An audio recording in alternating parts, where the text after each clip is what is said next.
जय श्री राम। शंखनाद में आपका स्वागत है। बंगाल जैसे जैसे ममता बनर्जी के हाथों से निकल रहा है, उनकी बेचैनी बढ़ रही है और उनके रास्ते का सबसे बड़ा रोड़ा एसआईआर ही है, क्योंकि एसआईआर की वजह से ममता बनर्जी का पुख्ता वोट अब बांग्लादेश शिफ्ट हो रहा है। इसलिए ममता बनर्जी रोज एसआईआर के खिलाफ बयान दे रही है, रैलियां कर रही है। कोलकाता में काम नहीं चला तो उत्तर 24 परगना में रैली करने पहुंच गई। और उत्तर 24 परगना एक ऐसा इलाका है जहां से सबसे ज्यादा घुसपैठिए भाग रहे हैं। हाकिमपुर पोस्ट पर भीड़ लगी हुई है, हर रोज करीब 100-200 घुसपैठिए वहां पहुंच रहे हैं।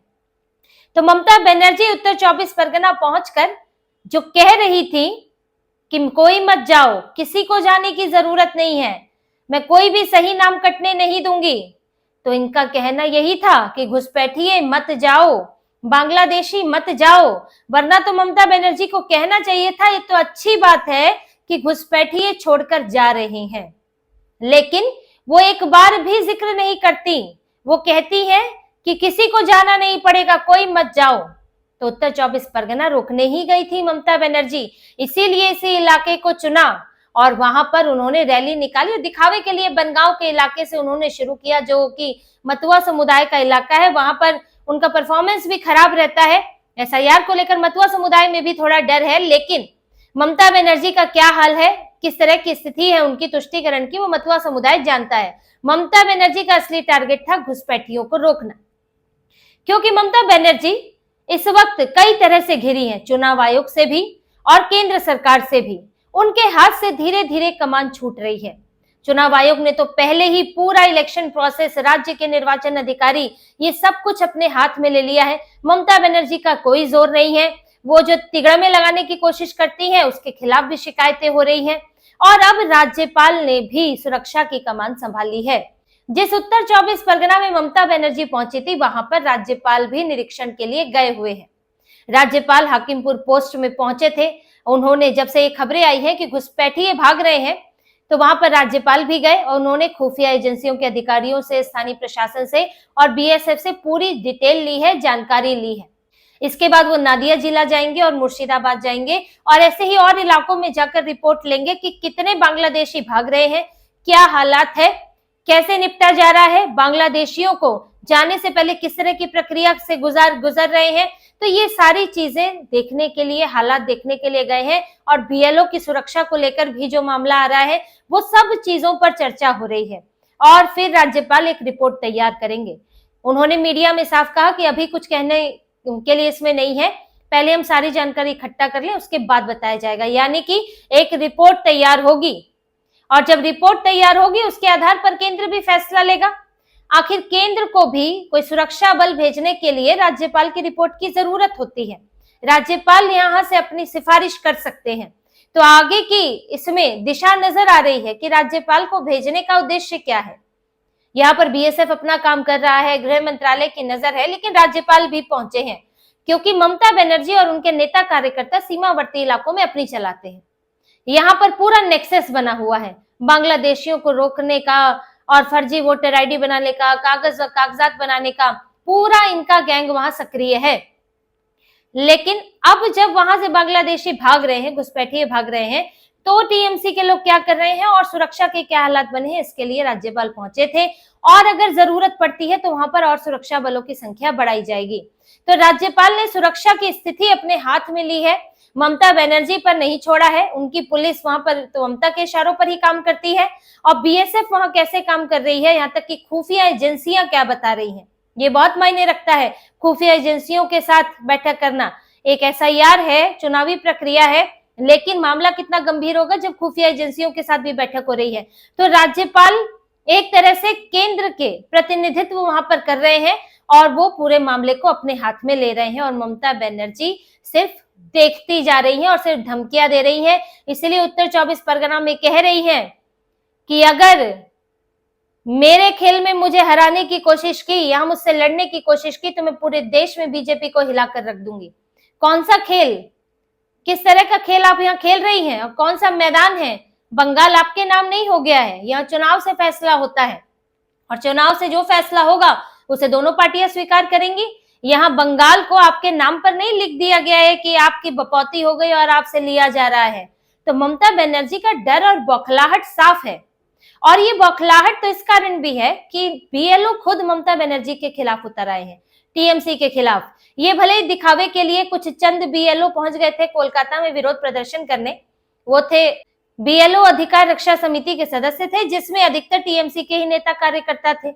ये टीएमसी तो भाई वहां पार्टी है, इनके कर्मचारी संघ है और इनके नेता कार्यकर्ता वहां जुड़े हुए हैं।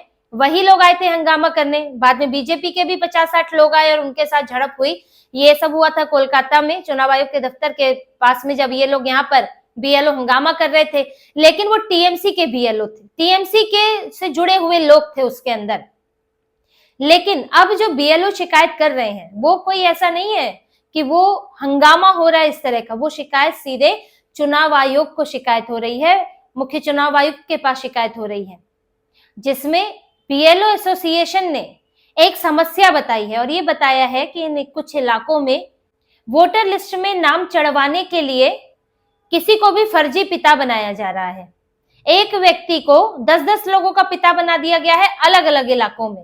देखिए, चुनाव आयोग का एसआईआर के लिए नियम ये कहता है कि अगर किसी का 2002 की सूची में नाम है तो उसको अभी वोटर लिस्ट में नाम चढ़ाने के लिए एन्यूमरेशन फॉर्म भरने की जरूरत नहीं है। लेकिन अगर किसी का नाम नहीं है और उसके माता पिता का नाम है तो उसे बस अपने माता पिता का वोटर आईडी देना होगा, उससे काम चल जाएगा। अब चालाकी ये हो रही है कि यहाँ पर तो कई घुसपैठिए बैठे हैं, बांग्लादेशी रोहिंग्या बैठे हुए हैं। अब उनका तो 2002 की लिस्ट में नाम था नहीं, तो वो क्या कर रहे हैं कि किसी ऐसे व्यक्ति का जिसका नाम 2002 की लिस्ट में था और उससे सरनेम उपनाम मिलता है तो उसको अपना पिता बनाकर उसका कागज लगा दे रहे हैं कि यही हमारा पिता है। अब खेल क्या हो रहा है इसमें, एक व्यक्ति 10-10 लोगों का पिता पाया गया और ये एक इलाके में नहीं है, कई इलाकों में हो रहा है, खासतौर से सीमावर्ती इलाकों में हो रहा है जहां पर घुसपैठियों की भरमार है। ये वही लोग हैं जो पहले भी मीडिया के सामने आ चुके, कह चुके हैं कि हमारा यहाँ पर नहीं है, 2002 की लिस्ट में भी है कि नहीं पता नहीं, अभी वोटर आईडी है, अभी आधार कार्ड है, हमने पिछली बार वोट दिया है। तो यानी कि सब फर्जी तरीके से बना है। अब 2002 से मैचिंग हो रही है तो इनके लिए समस्या हो रही है। लेकिन इसमें दिक्कत ये आ रही है बीएलओ के लिए कि इतनी स्क्रूटनी करनी पड़ रही है। और ऐसे तो अगर आप सही दस्तावेज देंगे तो बीएलओ का काम ठीक से हो जाएगा, जल्दी हो जाएगा। लेकिन ये लोग इस तरह की गड़बड़ियां कर रहे हैं, फिर कागज गलत पाया जाता है, फिर दोबारा बात की जाती है तो मांगा जाता है सही कागज, फिर ममता बनर्जी के बीएलए ब्लॉक लेवल एजेंट जो हैं वो धमकाते हैं। ये भी एसोसिएशन ने शिकायत की है। ये बीएलओ एकिया मंच है जिसके पास अलग अलग जगह से बीएलओ की शिकायत आई और उसने फिर चुनाव आयोग को शिकायत की कुल मिलाकर, क्योंकि अगर 1-2 व्यक्ति 3-4 बीएलओ करेंगे उन्हें टारगेट कर लिया जाएगा। ये भी शिकायत की गई है कि डराया धमकाया जा रहा है, अगर सही कागज मांगो तो डराते हैं, मार देने की धमकी दे रहे हैं, तो बीएलओ पर दबाव तो अपने आप बनेगा। अब चुनाव आयोग ने कहा है कि एआई से इसकी जांच की जाएगी, आर्टिफिशियल इंटेलिजेंस का इस्तेमाल किया जाएगा कि अगर एक ही व्यक्ति का दस्तावेज है, वोटर आईडी, आधार कार्ड है, कई जगह इस्तेमाल होगा तो एआई उसे पकड़ लेगा, जिसके बाद उसमें फिर जिन लोगों ने वो भरा होगा उस पर पुनः जांच होगी, मौका मिलेगा। अगर बहुत संदेहास्पद होगा तो उसको हटा दिया जाएगा, उसका नाम वोटर लिस्ट में चढ़ेगा ही नहीं। तो आर्टिफिशियल इंटेलिजेंस का इस्तेमाल होगा। तो बीएलओ को रोकने के लिए देखिए क्या क्या तरीके अपनाए जा रहे हैं, धमकियां, डराना, गलत दस्तावेज देना। एक पकड़ा गया है इनका बशीरहाट से जमीरुल इस्लाम मोल्ला, जो कि एक बीएलओ को धमका रहा था क्योंकि एक 57 साल के व्यक्ति का नाम 2002 की सूची में नहीं था और कह रहा था कि जो दस्तावेज है उसी के आधार पर चढ़ाओ। 97 साल का व्यक्ति जिससे 100 साल भारत में होने वाले हैं, बंगाल में भी लंबा समय उसका बीता है, तो वो 2002 की सूची में उसका नाम ही नहीं है, उसके माता पिता का नाम भी नहीं है। तो यानी कि वो यहाँ फर्जी है, ये वो यहाँ घुसपैठिया है। जब बीएलओ ने नाम चढ़ाने से मना कर दिया तो धमकी देने लगा। फिर मोल्ला को पकड़ा गया, वो टीएमसी का बीएलए है बशीरहाट में, और उसको गिरफ्तार किया गया है। तो ये तो तरीका चल रहा है कि आप परेशान कर रहे हैं बीएलओ को, फिर इल्जाम डाल रहे हैं केंद्र सरकार पर। और यहाँ तक कि कई बीएलओ ने ये शिकायत की है कि ममता बनर्जी के जो सरकारी अधिकारी हैं, राज्य के अधिकारी हैं, वो उन्हें टीचर की ड्यूटी से मुक्ति नहीं कर रहे हैं। टीचर की ड्यूटी पर भी बीएलओ रहते हैं, तो चुनाव आयोग ने कहा है कि उन्हें उससे मुक्त करें ताकि वो बीएलओ का काम कर सके। लेकिन उनके ऊपर दबाव डाला जा रहा है कि हाफ डे आप स्कूल में करें काम, हाफ डे आप बीएलओ का काम करें। अब इससे तो दिक्कत आएगी ही, ये भी शिकायत की है। तो आप समझ लीजिए कि हो क्या रहा है। पश्चिम बंगाल के अंदर 80,000 बीएलओ वहां पर है और उनमें से अधिकतर इनके खिलाफ उतर आए हैं। ममता बनर्जी, इनकी सरकार, इनके अधिकारियों के खिलाफ शिकायत कर रहे हैं और ममता बनर्जी यहाँ ढोल पीट रही है कि काम ज्यादा है, बीएलओ परेशान है, आत्महत्या हो रही है। काम कैसे ज्यादा है? आपको बताया कि 80,000 से के करीब जो है, थोड़े उससे ज्यादा ही होंगे, वो बीएलओ है और इतने ही बूथ हैं, यानी कि हर बूथ पर एक बीएलओ और हर बूथ पर एक लगभग जो आंकड़ा निकाला गया है मतदाताओं का वो 1200 है। हर बूथ पर 1200 मतदाता, कहीं कम या ज्यादा हो सकते हैं, तो एक एवरेज निकाला गया है। उन 1200 मतदाताओं में अगर हम मान लें कि उस इलाके में एक परिवार में एवरेज माने कि 4 लोग हैं, तो अगर उसको 1200 से गुणा करते हैं, भाग देते हैं, तो वो बनता है 300। एक परिवार में ज्यादा लोग भी हो सकते हैं, 7-8 लोग भी हो सकते हैं और 2 लोग भी हो सकते हैं, किसी घर में एक व्यक्ति भी हो सकता है, इसलिए हम एवरेज 4 मान रहे हैं। तो अगर हम उसे मतदाता से भाग दें तो 300 घर बनते हैं। अब एक बीएलओ के पास 1 महीने का पूरा समय है ड्राफ्ट सूची के लिए, वो 300 घरों के लिए, तो वो एक दिन में 10 घर कवर कर सकता है, 10 से ज्यादा ही कवर कर सकता है। तो इतना तो बड़ा काम नहीं लगता है। बड़ा काम वो तब बन जाता है जब उसको ड्यूटी से मुक्त ना किया जाए, पिछली ड्यूटी से, जब उसके ऊपर दबाव डाले जाए, डराया धमकाया जाए, जब फॉर्म वो जमा ना कर पाए क्योंकि कागज नहीं आ रहे हैं, तो ये समस्याएं होती हैं। कुछ टेक्निकल प्रॉब्लम्स हैं, वो है दूर दराज के इलाकों में नेटवर्क की प्रॉब्लम, ये सब चीजें, उसके ऊपर भी चुनाव आयोग वहां पर टेक्निकल सपोर्ट वहां पर भेज रहा है ताकि बीएलओ की समस्या में सुधार हो सके। लेकिन शहरी इलाकों में कौन से नेटवर्क की प्रॉब्लम है? तो ये तो आवरण है कि बीएलओ को परेशान कर रहे हैं, बीएलओ की समस्या है। असल बात तो ये है कि एसआईआर को रोकना है, बीएलओ को रोकना है, तक समय लेना है कि कोर्ट में जाए, किसी तरह स्टे लग जाए, ड्राफ्ट सूची आते आते 2 महीने का समय लग जाए, 3 महीने लग जाए, उसके बाद जो फाइनल सूची आएगी उसमें 2-3 महीने और लग जाए और कैसे भी ये जो चुनाव है वो हो जाए और एसआईआर ना हो। यही इनकी कोशिश है। लेकिन ममता बनर्जी इस कोशिश में सफल होती दिख नहीं रही है। उनकी कोई एक बात नहीं चल रही है, वो सिर्फ धमकियां दे रही है, रोज धमकियां दे रही है और अब तो तरह तरह से रैली भी निकाल रही है। और इस पर केंद्र सरकार की नजर है कि ममता बनर्जी अगर इसी तरह करेंगी तो इससे घुसपैठियों के हौसले बढ़ेंगे, इससे गलत काम करने वालों के हौसले बढ़ेंगे।